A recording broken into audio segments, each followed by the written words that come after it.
Sad to see Wendy take her Cub Scouts or her Weebles out. It's had some good questions. It's kind of fun to see kids here. Not that you guys aren't kids. A little older crowd, but it's what's in the heart, right? I'm Braithwaite. I am running for re-election on the City Council. I have been on the council for 8 years. And I have seen a lot of change. But one of the questions that I get asked quite a bit are, why are you running again? And what's different? What can you bring that the other candidates don't? Or what distinguishes you? And so I'm going to tell you the things that are about me, and then you can compare what you see between me and what the other candidates are. I moved here in 1998. And moved here because there's something different about the community. I want to be here. There's something unique about this area. And one of the things that was unique is the open space. I didn't want to move into a place. I intentionally moved here knowing that I would have to drive into American Fork to be able to purchase things.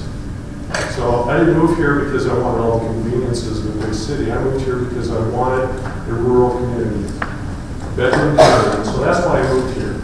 To me, that's still important, and to me, that's one of the things that makes Highland unique. Now, we're not the only place in the state of Utah, or even in the county of Utah, that has that. But that is something that is wonderful that we have here, and I love that, and that's something that I want to retain. So let me give you some things that are unique about me. And being on the City Council, I've had 8 years of experience in also working on the Timpanogos Special Service District Board. Every time you flush your toilet, it goes to the Timpanogos Special Service District. And when you flush that toilet, you want to make sure that when you flush it, you don't have to think about it. It's gone. There's no thought about it. Everything is taken care of. That's an important thing, but we don't think about it unless you flush the toilet and it doesn't work. Then it's a big issue. I've been on that board now for 8 years. I'm on the board of the Lone Peak Safety District, which is our fire and police. So I've been on that for the last 2 years, gaining experience and being able to understand the important aspects of that. And there are some tough issues there. When you have a budget that is restricted, it's pretty hard to fund areas within the city. And that's one that's a really important piece. That's why we have cities. And we want to make sure that we continue to fund that. Some of the other things, I have been an entrepreneur. I've started businesses. Some have been very successful. Some of them have not been successful. I think I learned more from the ones that were not successful than the ones that were successful, but I gained a lot of experience from both of those. When I go to city council meetings, I spend a lot of time researching. It's very important for me that when I come to a city council meeting, I am prepared. I want to make sure that I have visited the sites that we're talking about, visited with the people who are being impacted by those sites, and make sure that I have the background and knowledge, and not just assume that I've driven past there and understand it. Because there are a lot of things that you learn. I've learned that it may look one way on the outside, but there are a lot of things that can be churning on the inside. And so it's really important for me to make sure that I have that kind of background. So I spend a lot of time getting the research and talking and doing the kinds of things to be prepared. So when I show up at a city council meeting, I am prepared to talk about the issues. I'm prepared. I don't always necessarily have a decision made because I don't believe I've been able to obtain all the information, but I get as much as I possibly can beforehand. I've been doing that now for 8 years. And I did it for almost 7 years before that on the planning commission. So it's not something I'm telling you that I will do. It's something that you have proof and evidence of what I have done over the last years. And that's something that I will continue to do in the next 4 years. Because that's something I believe is really important for a city councilman to do. They need to be prepared. They need to have that information so that they can make a good decision. Some of the other things that I've been involved in, some of the successes that have happened, all the businesses that you see on the north side of Timpanogos Highway, I was involved in making the decision to open that up for commercial. So all of those businesses are there. based upon the work that I was involved in. There are 24 businesses that have come to Highland that still are in Highland, because some businesses come and go. There's 24 brand new businesses since I've been on the council that currently pay taxes in the city of Highland. They're still there. So that's a very important piece for us as residents to be able to get additional revenue. To be able to have that as something that will help build our city budget and grow that. That to me is an important piece of what the city council should be doing, is helping find ways to not only spend wisely, but to be able to get additional revenue for the city. We've had changes. We've done some things in the past as a city. I am very grateful for the founders of this city who had a lot of foresight in being able to create an infrastructure that we benefit from. They had the foresight of putting in a pressurized irrigation system. If you live in American Fork, you'll find out that they paid 4 times what they could have paid or should have paid because they were indecisive about it, continued to push it down the road, kick that can over and over and over. And our forebears made a good decision in being able to do that. It cost money. We became indebted to bonds. But there are times where it's appropriate for doing that, and it saved the city a lot of money. Alpine did the same thing in pushing it down the road. They were smart enough to figure it out a little earlier than ever before. But it still cost them additional money. We have lots of things like that with pressurized irrigation, with our water system. We inherited a wonderful system that allows us to get the water that we need. If you've noticed over the last several years how many times we've had really harsh restrictions compared to our neighbors. And this year, Lehigh had 2 days that they could irrigate. 2 days a week. And we haven't had that kind of restriction because we had enough foresight to be able to get enough shares. We can actually do it without giving we need to conserve, yes. We live in a desert, so we don't want to use all the water in the world. But we do have an infrastructure, we do have enough shares that we can take care of the city. So we've done some good things there. For me, I bring that up because that's really important for a city council. They should be looking at decisions today that have that same kind of impact in 20 years from now, or even 40 years from now. That's the kind of decisions we should be making. And it's hard because sometimes the demands are really big today. The pull for money today is really harsh. And sometimes we have desires to do things on the short term that we really should be looking at the long term. We should be electing people that are looking in that long term. They're trying to make those decisions that will help us as a community in the long term, not just a short-term decision. So those are a few of the things that in my opinion, are important for a city councilman to do. I believe that I have been an example, and I have tried as hard as I can to do that. Am I perfect? No, I made some mistakes. Unfortunately, I made more at the beginning than I have later on, because it's a tough thing to learn about city government. We talk about plats, and we talk about development code. We talk about all these things, and I'll tell you, you come into these meetings when you first get on the city council, and your head's just spinning because you're hearing these people talk about stuff, and you go, I don't know what the heck they're talking about. And I had spent almost 7 years on the planning commission, and I still struggle with a lot of stuff that's going on. Putting your arms around what the city budget is not easy. Did you know that when your property tax goes up, when your property value goes up, that the city doesn't get any more revenue? Most people think when my property tax goes up, it's because my property value went up.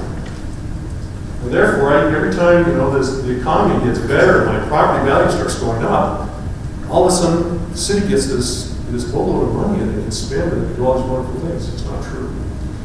The state government did a really wonderful thing. They said, today, whatever that day was when they made this decision, today, whatever the city is getting in funding, that's what they have to get year after year. If your property tax goes up, then the percentage that you compute against that goes down. So the city still gets the same amount. So the city gets about $1.5 million in taxes. If your property doubles, the city is still going to get $1.5 million. If your property cuts in half, the city is still going to get $1.5 million. The reason why is because every single year they look at your property value, they calculate all the property in Highland, and they say, how much do we have to charge all those homes to come out with $1.5 million? And that's the percentage. So every year that percentage changes. It goes up, it goes down, we get the same amount. Now, the downside of that is that when you pay your taxes, the city still gets the same amount. So we don't get any benefit when inflation hits. And so we are actually spending 10 years ago dollars trying to fund today's needs because we haven't had a tax increase. Now the impact, if you've been listening to the news, the impact is kind of that way when we talk about the gasoline tax, because we talk about that it hasn't been raised for 18 years. So for 18 years, we've been collecting the same amount of tax, at the same pennies per gallon for the roads, yet we have significantly more roads, significantly more people on the roads. The roads cost more because oil used to cost more. It's $2.15, I think I paid yesterday, which is awesome. But there are other things that have gone up in costs. So for 18 years, so the state legislature actually raised the taxes 5 cents, and that will hit on January 1st. But those are the kinds of things that we're dealing with in the city. And many times we think, well, when my property value goes up and the city gets it, they're okay. So why are we having all these problems? That's the reason why. Because the city isn't getting more money. Now there is an exception to that. When we have a new home that's built in the city, the taxes for that home get added in. So for several years we were flat and then we actually went down in population. We were actually below 15,000. We're now over 16,000. Now we're almost 17,000. But we haven't had that many new homes. We've had people move in to the homes that were left. So we've received all the benefit from those homes, or most of those homes. So we get new homes, that adds a little bit, but they also bring costs into the city. So there is some benefit, but it's not a huge benefit to the city. So when we talk about tax increases and things like that, every time you've had a tax increase over the last 8 years since I've been on the city council, it has been the school district. Your taxes have gone up, but approximately 15 to 17% of your property tax goes to Highland City.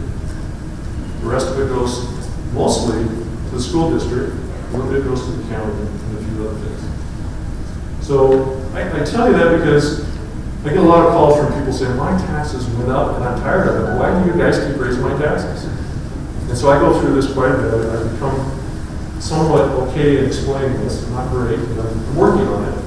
But hopefully you can understand the dilemma that the city has when your taxes go up $100 and had nothing to do with us yet. We're the ones that we want you to talk to us, and you actually feel more comfortable talking to us than the people you don't know down at the Alpine School District, or even worse, the people at the state level, or even worse, the people at the federal level.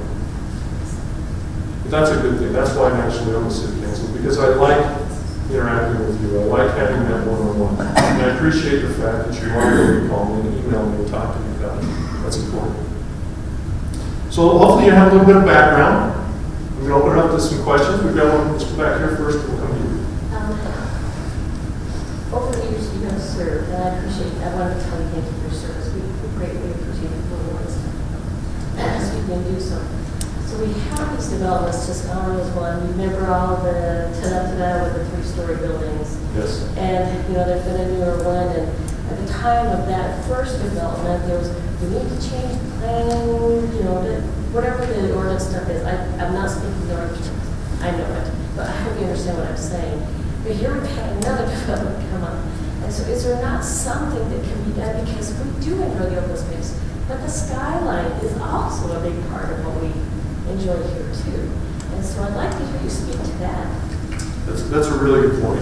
If you didn't hear the question, we have businesses and developments that are coming in, and specifically here in the town center, and it's having an impact. The height of the buildings here in the town center are actually no taller than what is legally available to any home in Highland. Now, the difference is to go straight up, where most of the homes are sitting back, and it goes up at an angle, usually because they have roofs. And it feels more difficult. The question, I think, was how do we get involved, or how do we change it so that we make sure that that Highland reflects who we really are and what we really want as a community.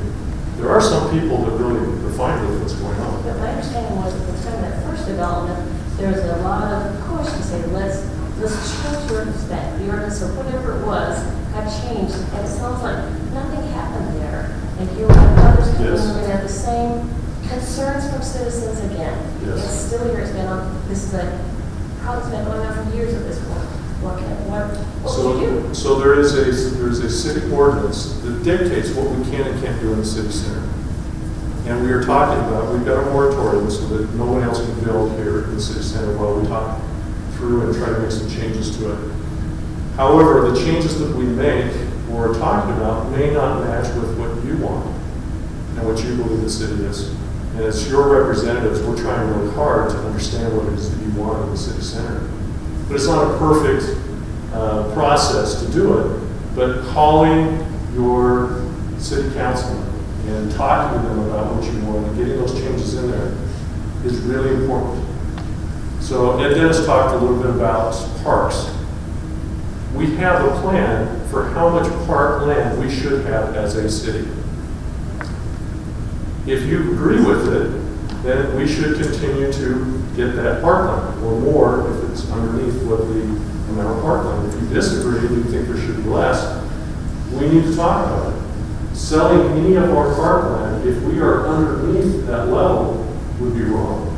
If we are over that, that would make sense. The question is, what do you believe? Do you believe we have enough park? There are two types of park. When he was talking about open space, there's two distinctions really of open space. There's this open space that we use, like trails and parks. There's this open space that when you drive down SR 92, the Toledo Highway, you see these nice little grassy areas on the side that I don't think any of you go and play soccer on those. And we might walk on those, but that is part of what we consider open space. It's nice to have some areas that you can breathe, and that's part of what that is. But it costs money. That's not something that's free. And we don't play baseball, we don't play soccer, we don't play lacrosse on that kind of open space. And so we have to, as a city, really determine what's important for us and what isn't. Because if we count that as part of our parks, then we're going to have less fields that we're going to play sports on. Is that okay with you, or is that not okay with you? You need to help us understand what your feelings are toward that. So hopefully that helps you understand. We need your input on this because there are lots of things out there that exist that we have to. But my concern is you've been serving us during this time. And I have. been a concern that people have voiced to you and it's still a problem. So that's my concern. That's a fair statement. Yeah. I'd love to see awareness. Would you? Absolutely. Okay. The tax base would be tremendous. This is Skype, I think, like that. But so With Toscana, I appealed the decision. I tried to I never remember limit what that was. Because to me, that was more than what the city should be taking on at that point in time. We needed to bring it in phases if we were going to do it at all, so that we could see the impact and see if we really wanted it. And I voted against it, and then I appealed the decision and tried to get it stopped so that we could make a better decision on it. It failed. My bad for not going back and pushing hard to change the code so that the current Blackstone, if you're not familiar, there's a new development that's coming in over here that's basically a carbon copy of Blackstone, or of this kind. It's a nicer version. As they built this one out, they actually made things better for it. But it's still, it looks and feels mostly the same. And I take some of that responsibility for not doing that. There are a lot of things that were happening between then and now that I perceived as being a higher priority. The economy was down. I didn't expect this to come in, and it got pushed back. And I'm one of the people that carried the burden for that. I dropped the ball. Yes. First of all, thank you for supporting Sunday closure when it came out a couple of years ago. Same question that I asked Mr. Dennis. Without opening things up on Sunday, what else would you do to attract commercial behind? I believe, you can go to Salt Lake, and City Creek Center is closed. I mean, businesses do survive without having to be open on Sunday. So that's one of the reasons why I believe it's important for us as a city. It has an impact to us, but so do all the other decisions that we have. We don't have no bookstores here, we choose not to.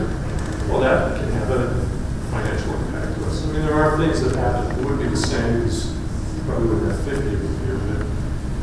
But my feeling is, when I moved here knowing that this would not be a huge commercial base. That was the intent.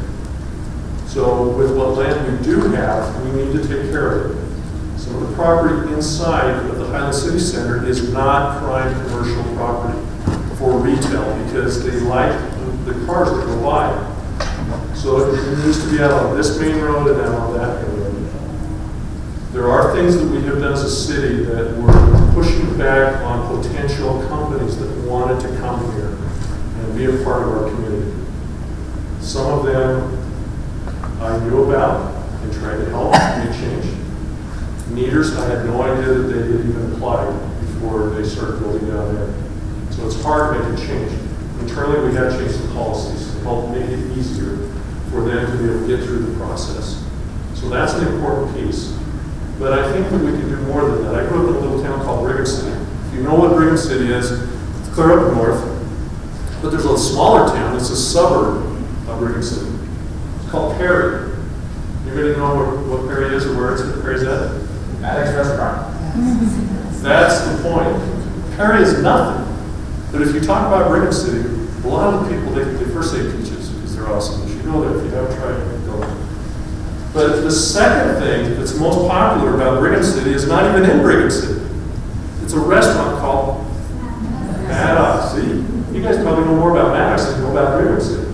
It's awesome. It's out in the middle of nowhere. And it's busy. And they doubled the size of it. And it's still out in the middle of nowhere. Can we do that? Yes. Is it something that is just going to magically appear? No. We have to actually proactively go after something like that. And as was stated a little bit earlier here about getting restaurants and stuff right here, about getting restaurants and things like that, we can get some businesses to come in here. And frankly, I believe many businesses would love to come here. But we're going to have to go out and find them and help them understand what the benefit is. We will never be a megaplex for lots of retail for one major reason. We don't have the houses, we call it housetops. We don't have the traffic that these big retailers would want anyway. So it's really not something that we could have even if we wanted it. Getting a Home Depot here would be really hard, even if we wanted it, which I don't want. But that would be hard. We could get here if we wanted because of the traffic and because of the number of households that exist here. They come in and look at it.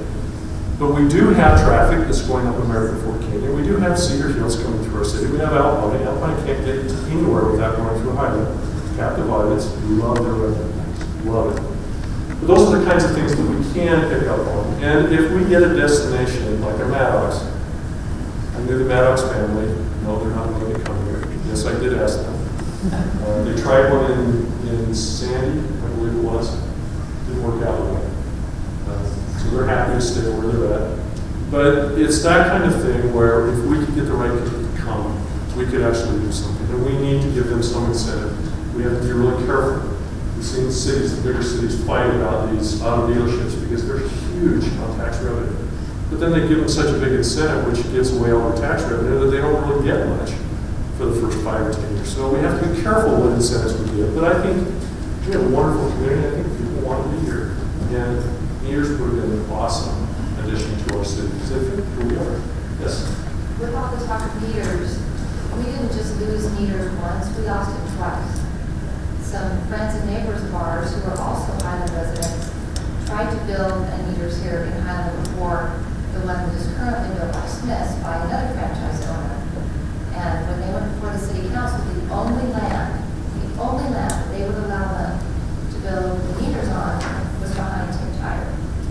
And they weren't happy with that. That was the only option the city would give them. So they built their meters in Newton. So we've lost out on a successful business twice because of the decision by city council to not, or planning commission, whoever made that decision, to not give them any other options. And I'm just worried that's So going to one of the continue to problems, happen. and that's a really good point. One of the problems was the only place that they could build was in the city center. So when I got on the city council, there were a lot of people that sent me emails saying you made a huge mistake by opening that up. But that was important to open the other side up. And until that happened, their hands were tied to some degree because this was the only place they could have done it. They could have opened that up. They had asked for years to make that commercial, and city council lawyer said no. In my opinion, that needed to happen because that's the best use of that land. So now we've gone from only beginning to build commercial in town center to now building townhouses in town center rather than commercial. That doesn't make sense to me. So again, it comes down to, and I'm not the person who buys the land in here, but in talking to the developers, their position is, I can't put my retail business back in where people don't drive past. So we could possibly get businesses like a chiropractor or a physical therapist or a dentist, and those kinds of people would be great in here. If you go find Smith's, you can see a whole bunch of that stuff that's happening. You go down to Micron and turn left on 1200 West and Blue High. There's a big areas down in there. That's the kind of stuff that can be successful in here. To get retail successful in here is much more difficult. And the council, before I was on the council, made changes to allow some of those things to happen. That opened it up so we could get more in here. And if we can get it, and as a city council, we should be trying to do that. Now we're at a point where if this Blackstone comes in, which it looks like it probably will, it's up to them, then we'll have even a smaller piece of land back in here to work with. But we still have some land on the other side that we still can and should be looking to make commercial. It's actually closer to all of the cars and things. But I understand your frustration, and that's one of the reasons why when I got in, I changed and opened that up for commercials because it was the right thing to do. Question? Yes, from pressurized irrigation. Yes. It was put in, what, 96 when you first started? 1996, when bonding first started? The gentleman behind you, Mayor Thompson, is the guy that knows the best about those days. It was in when I got here, and I am very grateful. And I moved in 98, so. Okay. You want me to answer that, or? No, I had a problem going back to a specific period of time. It went into operation in 98. The construction started in 97. The bonding was achieved in 96. What's left in the bonding to be paid? The 26-year, 25-year bond? Yeah, That one is, if I remember right, it's 2022 is when that, do you remember that? Okay. 2022 is when that What's is. the balance on it? Is paid over the years or all at once? It's paid, it's being paid every year. So it'll be What's the balance on paid. it? Our total balance is under 12 million from all the bond debt that we have. I believe, if I remember right, that's about a little over 4 million still. Just on the pressure right? Yes. Still. Yes. Did you say that the city owes $1 million? Yes. Total bonds. So that's outright all of that? Yes. Is that correct? Yes. So It's a what, little under. okay. What do you suggest? How do you balance the budget and get out of that? Except for raising taxes and an enormous amount of fines and whatever else. What else can we do? We have moved into a community where the primary source of funding is property tax. I mean, unless we choose as a community to open up significant amounts of retail, we're talking everything from our city center all the way down to Smith's. Unless we're willing to open that kind of major change, we're going to be battling this, and we should be battling it. It shouldn't be a given that the city council comes to you and says, all right, it's time for another property tax, and we just go, okay. I mean, we should be making sure that they are spending our money wisely. But we should also recognize that is the community that we all chose. Not one person here chose differently, because you saw when you moved here, how much retail existed when we moved here.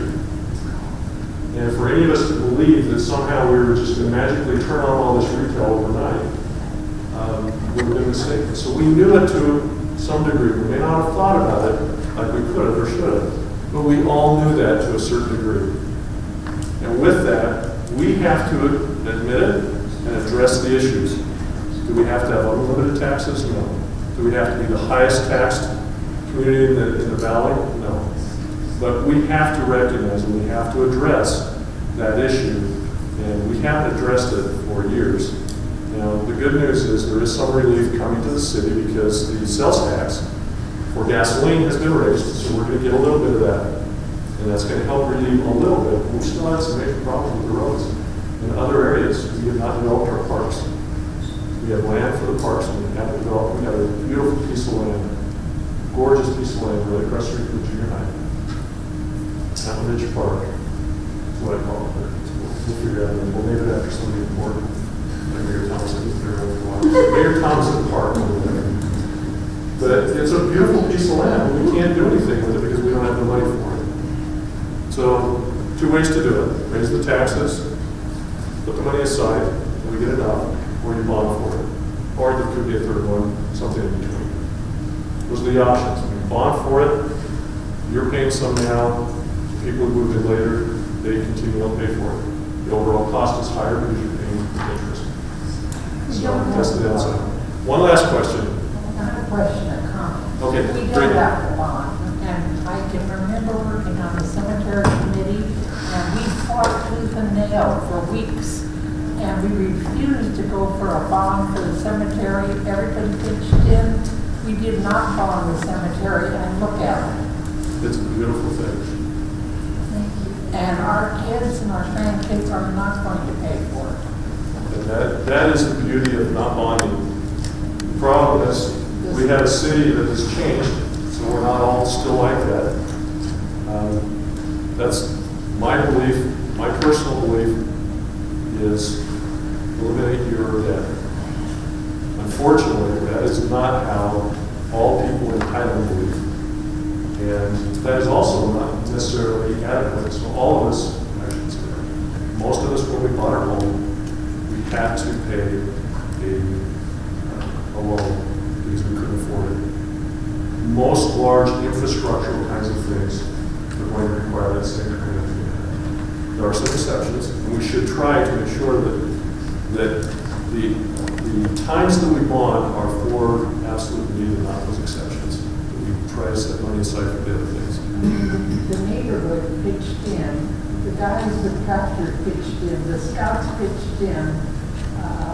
I had scouts in their area plant 50 trees. You know, this kind of thing makes a community. Yes. And thank you for all you did there. They want to pitch in, it's 6,000 less for them. It doesn't want to pay more taxes, you have to. Thank you. On that street. Thank you for being here.